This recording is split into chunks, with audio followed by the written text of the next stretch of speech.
Good morning everyone, welcome to civil services study. सभी को होली की हार्दिक शुभकामनाएं। और आज है 8 मार्च 2023 और ये प्रैक्टिस सेट नंबर है 207। इस टेस्ट सीरीज़ की प्लेलिस्ट बना रखी है, यूपीपीसीएस के लिए सीरीज चल रही है, वहाँ पर आप टेस्ट नंबर 1 से लेकर 207 तक पहुँच सकते हैं।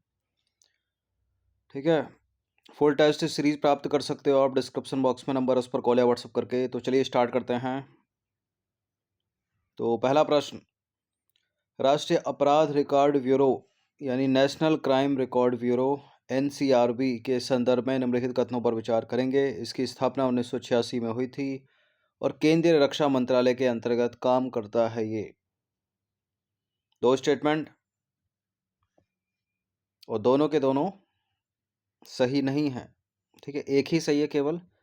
राष्ट्रीय अपराध रिकॉर्ड ब्यूरो की स्थापना 1986 में हुई। गृह मंत्रालय केंद्रीय गृह मंत्रालय के अंतर्गत काम करता है, रक्षा मंत्रालय के अंतर्गत नहीं। तो सही पूछना तो केवल एक ही सही है। क्यों पूछा गया प्रश्न? हाल ही में राष्ट्रीय अपराध रिकॉर्ड ब्यूरो का 37वां स्थापना दिवस मनाया गया। राष्ट्रीय अपराध रिकॉर्ड ब्यूरो केंद्रीय गृह मंत्रालय के अंतर्गत, न कि रक्षा मंत्रालय के अंतर्गत, 1986 में इस उद्देश्य से जो है इसकी स्थापना की गई थी कि भारतीय पुलिस में कानून व्यवस्था को प्रभावी ढंग से लागू करने के लिए पुलिस तंत्र को सूचना प्रौद्योगिकी समाधान और आपराधिक गुप्त सूचनाएं प्रदान कर समर्थ बनाया जा सके। तो केंद्रीय गृह मंत्रालय के अंतर्गत है, ना कि रक्षा मंत्रालय के अंतर्गत। क्वेश्चन नंबर 2 पर आ जाइए। वायरो वॉर के संदर्भ में निम्नलिखित कथनों पर विचार कीजिए। दो कथन है यहाँ पर, कौन सा इसमें सही होगा? देखिए, इस तरह के प्रश्न यूपीएससी सिविल सेवा के लिए इंपॉर्टेंट होते हैं ज़्यादा। ठीक है, इसकी पहचान प्रजीव की एक वास्तविक प्रजाति के रूप में की गई है जो वायरस का भक्षण करता है, और वायरस का भक्षण करने वाले प्रजीवों की इन प्रजातियों को वायरोवोर के रूप में वर्गीकृत किया जाता है। तो दो कथन और ये दोनों के दोनों करेक्ट हैं, सी है इसका आंसर। देखिए, शोधकर्ताओं ने पहले ज्ञात वायरोवोर अथवा एक जीव की खोज की है जो वायरस का भक्षण करता है।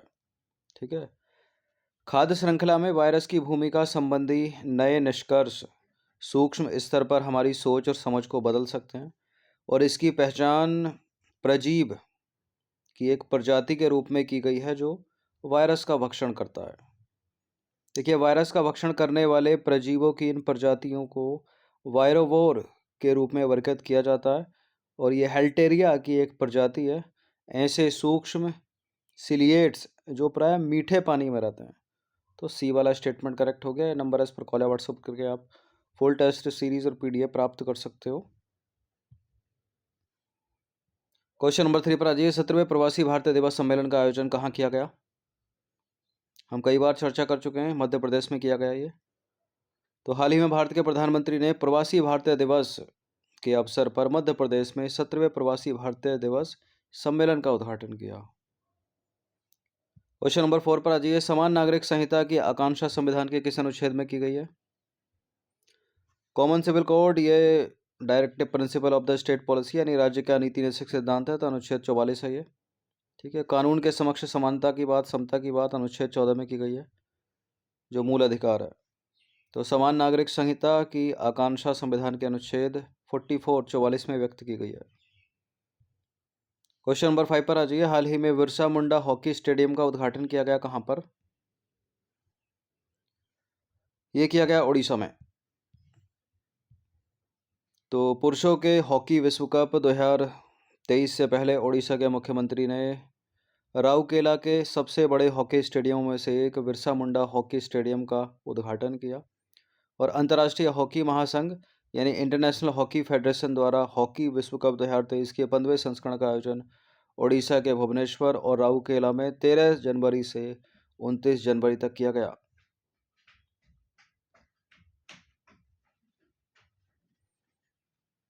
क्वेश्चन नंबर 6 पर आ जाइए। सीमांत स्थायी सुविधा यानी एमएसएफ यानी मार्जिनल स्टैंडिंग फैसिलिटी के संदर्भ में निम्नलिखित में से कौन सा कथन सही नहीं है?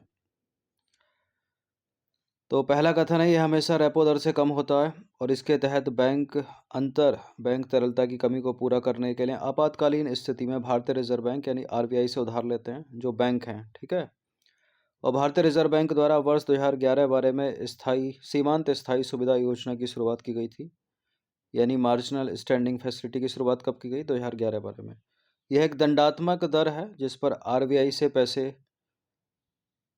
उधार ले सकते हैं। कोई एक इनकरेक्ट है इसमें, मार्जिनल स्टैंडिंग फैसिलिटी से रिलेटेड, सीमांत स्थायी सुविधा से संबंधित।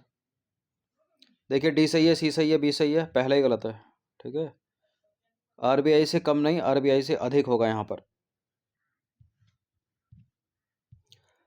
देखिए सीमांत स्थायी सुविधा यानी मार्जिनल स्टैंडिंग फैसिलिटी भारतीय रिजर्व बैंक के द्वारा वर्ष 2011-12 में मौद्रिक नीति में सुधार करते हुए सीमांत स्थायी सुविधा योजना की शुरुआत की गई थी। और सीमांत स्थायी सुविधा के तहत बैंक जो है अंतर बैंक तरलता यानी इंटर बैंक लिक्विडिटी की कमी को पूरा करने के लिए आपातकालीन स्थिति में भारतीय रिजर्व बैंक से उधार लेते हैं। और इसमें बैंक तरलता समायोजन सुविधा के तहत रेपो दर यानी रेपो रेट से अधिक की दर पर सरकारी प्रतिभूतियों को गिरवी रखकर भारतीय रिजर्व बैंक से उधार लेते हैं। और सीमांत स्थायी सुविधा के तहत बैंक अपनी शुद्ध मांग और समय देनदारियों के 1% तक रिजर्व बैंक से जो है धन उधार ले सकते हैं। और सीमांत स्थायी सुविधा दर रेपो दर से 100 आधार अंक अधिक होती है, कम नहीं होती। तो पहला वाला स्टेटमेंट जो है वो गलत है। ठीक है, बाकी सारे करेक्ट हैं। और यह एक दंडात्मक दर है जिस पर बैंक भारतीय रिजर्व बैंक से पैसे उधार ले सकते हैं। और बैंकों द्वारा रखे जाने वाली आवश्यक न्यूनतम रिजर्व से कम रखने की स्थिति में रिजर्व बैंक द्वारा बैंक के विरुद्ध दंडात्मक प्रक्रिया संचालित की जाती है, जिसके तहत बैंकों को आवश्यक न्यूनतम रिजर्व से कम रखने की स्थिति में रिजर्व बैंक को ब्याज देना पड़ता है। इसे बोलते हैं पेनल रेट।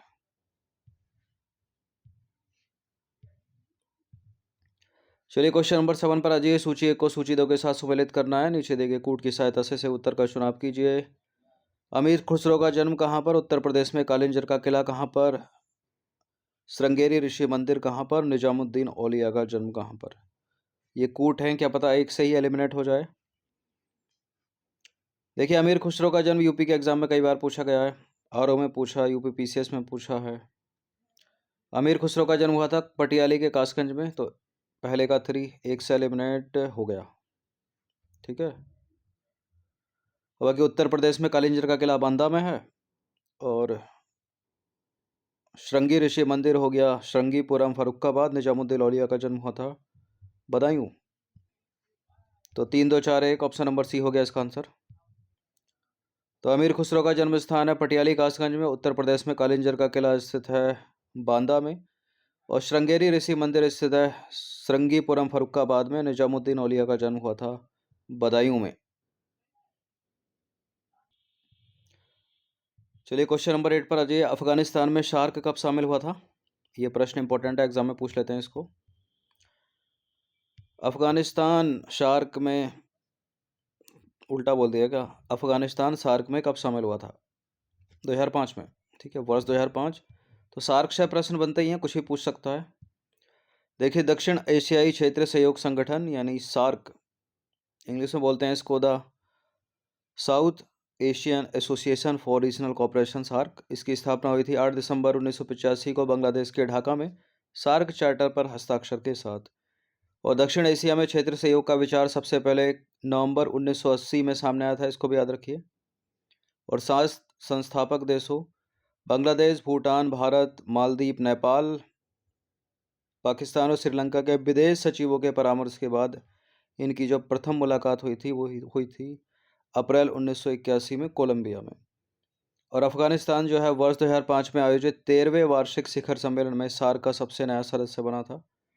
सार्क के मुख्यालय और सचिवालय की बात करें तो नेपाल के काठमांडू में अवस्थित है। क्वेश्चन नंबर 10 पर आ जाइए। विश्व शासन संकेतक यानी वर्ल्ड गवर्नेंस इंडिकेटर किस संस्था द्वारा जारी किया जाता है? इंटरनेशनल मॉनेटरी फंड, विश्व अर्थव्यवस्था मंच या वर्ल्ड बैंक? विश्व शासन संकेतक विश्व बैंक का है ये। तो हाल ही में विश्व बैंक द्वारा विश्व शासन संकेतक यानी वर्ल्ड गवर्नेंस इंडिकेटर जारी किया गया। और वर्ल्ड गवर्नेंस इंडिकेटर यानी WGI किसी भी देश की संप्रभु क्रेडिट रेटिंग तय करने में अहम भूमिका निभाता है। और विश्व शासन संकेतक यानी वर्ल्ड गवर्नेंस इंडिकेटर एक शोध डेटाबेस है जो शासन की गुणवत्ता पर विकसित और विकासशील देशों के पर्याप्त संख्या में कॉरपोरेट, नागरिक एवं विशेषज्ञों के सर्वेक्षण द्वारा उत्तरदायियों उत्तरदाताओं की राय एकत्र करता है। तो ए करेक्ट हो गया। क्वेश्चन नंबर 11 पर आ जाइए। कभी कभी खबरों में देखा जाने वाला है, समाचारों में देखे जाने वाला शब्द ट्रोपैक्स निम्नलिखित में से किससे संबंधित है? नौसेना अभ्यास है क्या ये? थल सेना अभ्यास है क्या? वायुसेना अभ्यास है क्या? या सब कुछ? देखिए, एक नेवल एक्सरसाइज है ये, नौसेना अभ्यास है, तो ए है इसका आंसर। तो भारतीय नौसेना के प्रमुख समुद्री अभ्यास ट्रोपैक्स का 2023 का संस्करण जो है हिंद महासागर क्षेत्र में आयोजित किया गया। ठीक है, जनवरी से मार्च तक चलेगा ये। क्वेश्चन नंबर 12 पर आ जाइए। कभी कभी समाचारों में देखा जाने वाला शब्द है स्काई ग्लो, निम्नलिखित में से किससे संबंधित है ये? स्काई ग्लो ध्वनि प्रदूषण, प्रकाश प्रदूषण, अंतरिक्ष यान या उपग्रह? ये संबंधित है प्रकाश प्रदूषण से। ए है इसका आंसर। देखिए, हाल ही में एक अध्ययन में पता चला है कि वर्ष 2011 और 2022 के बीच गैर प्राकृतिक प्रकाश ने पारिस्थितिक, स्वास्थ्य और सांस्कृतिक प्रभाव के साथ स्काई ग्लो की चमक में प्रतिवर्ष 9.2% से 10% की वृद्धि की है। स्काई ग्लो शहरों में और उनके आसपास रात के समय आकाश में प्रकाश की एक सर्वव्यापी चादर है जो सबसे चमकीले सितारों को छोड़कर सभी को अवरुद्ध कर सकती है। इस तरह के प्रश्न यूपीएससी सिविल सेवा के फेवरेट हैं। ठीक है, देखिए, रात के समय रिहायशी इलाकों में आसमान का चमकना, स्ट्रीट लाइट, सुरक्षित फ्लड लाइट और बाहरी सजावट रोशनी स्काई ग्लो का कारण बनता है। और यह प्रकाश सीधे रात्रिचर यानी रात में सक्रिय जीवों की आंखों में पड़ता है तथा उन्हें मार्ग से भटकाने का कार्य करता है। स्काई ग्लो जो है प्रकाश प्रदूषण के घटकों में से एक है। तो बी करेक्ट हो गया। क्वेश्चन नंबर 13 पर आ जाइए। अंतर्राष्ट्रीय शिक्षा दिवस निम्नलिखित में से किसकी पहल है?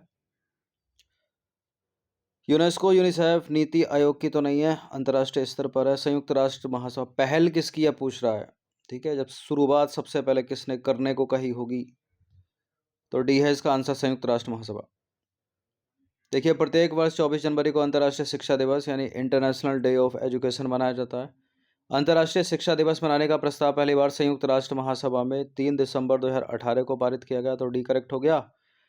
देखिए, इसके बाद शांति एवं सतत विकास को बढ़ावा देने के लिए यूएन महासभा ने प्रत्येक वर्ष 24 जनवरी को अंतर्राष्ट्रीय शिक्षा दिवस के रूप में मनाने का फैसला लिया और उसी दिन यूएन के 58 अन्य देशों द्वारा अंतर्राष्ट्रीय शिक्षा दिवस को अपनाया गया। पहली बार अंतर्राष्ट्रीय शिक्षा दिवस 24 जनवरी 2019 को मनाया गया था।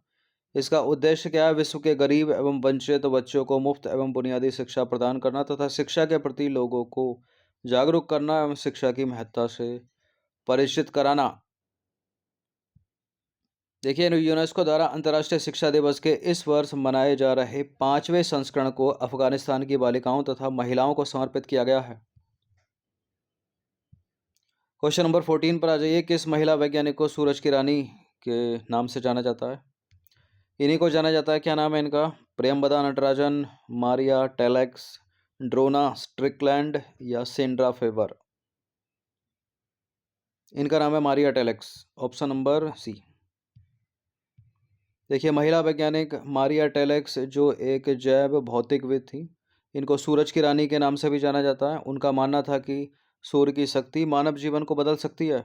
उनकी खोज सोलर पावर डिस्टिलर के द्वारा समुद्री पानी को पीने योग्य बनाया जा सका ताकि समुद्र में खो जाने वाला जो सैनिक है पानी पी सके।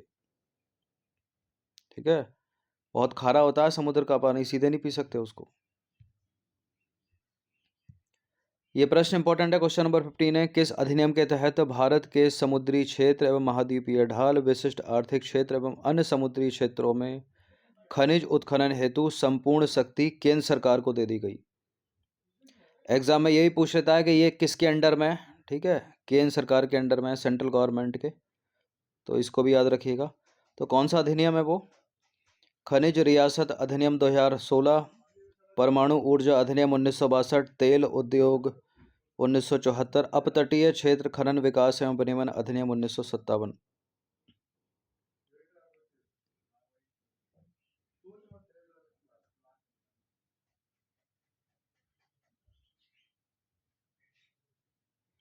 देखिए, पहला नहीं है, दूसरा नहीं है, तीसरा नहीं है, डी है इसका आंसर। ठीक है, अपतटीय क्षेत्र खनन विकास एवं विनियमन अधिनियम 1957। देखिए, अपतटीय क्षेत्र खनन विकास एवं नियमन अधिनियम 1957 के अनुसार भारत के समुद्र क्षेत्र एवं महाद्वीपीय ढाल, विशिष्ट आर्थिक क्षेत्र और अन्य समुद्री क्षेत्रों में खनिज उत्खनन हेतु संपूर्ण शक्ति केंद्र सरकार के पास है और अपतटीय क्षेत्र के उत्पादित खनिज को राज्य के हिस्से में न जोड़कर अलग से अपतटीय क्षेत्र में दिखाया जाता है और यही कारण है कि मुंबई क्षेत्र के तेल उत्पादन को महाराष्ट्र के उच्चतम उत्पादन में शामिल नहीं किया जाता। ठीक है, तो इसको याद रखिएगा। पहले तो सीधे सीधे प्रश्न यही पूछ लेता है कि यह है किसके अंडर, तो सेंट्रल गवर्नमेंट के अंदर आती हैं सारी की सारी चीज़ें। और अधिनियम है अपतटीय क्षेत्र खनन विकास एवं नियमन अधिनियम 1957। तो 15 प्रश्न थे, इनकी प्रैक्टिस 1 से 2 बार कर लीजिएगा। आप फुल टेस्ट सीरीज प्राप्त कर सकते हो, पीडीएफ प्राप्त कर सकते हो, जो मिलेगा आपको पेड टेलीग्राम ग्रुप में। ये नंबर है, इस पर कॉल या व्हाट्सअप करके। 14 मई को एग्जाम है यूपी पीसीएस का और 28 मई को एग्जाम है यूपीएससी सिविल सेवा का। हर दिन प्रैक्टिस करते रहिए, समय कम है।